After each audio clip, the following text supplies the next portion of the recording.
এই জাস্ট গত 3 দিন আগেও এক ভদ্রলোকের সাথে প্রচণ্ড রাগারাগি, ফোন দিছে, মাল নেবে, মাল চায়ের দাম বাড়ছে, অন্য একটা কোম্পানির সাথে ব্যবসা করে, এখন ভালো কোম্পানির সাথে ব্যবসা করে, এখন সে বলতেছে ভাই আপনি থেকে চা নিতে চায়। হ্যাঁ নেন, তো কত কেজি চা পাঠাবেন ভাই?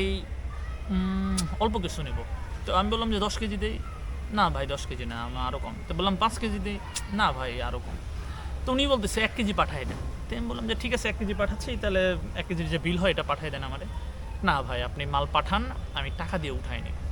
ভদ্রলোকরে আমি বুঝাইতে পারলাম না যে টাকা পাঠালে সে মাল উঠায় নেবে, কিন্তু 1 কেজি মাল কন্ডিশনে পাঠানো যায় না কুরিয়ারগুলোতে।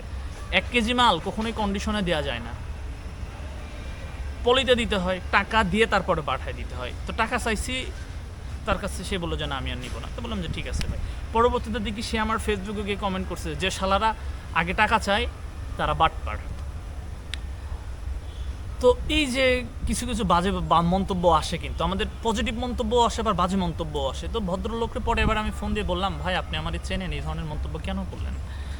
তো পরে দেখি উনি আবার মন্তব্যটা ডিলিট করে দিছে।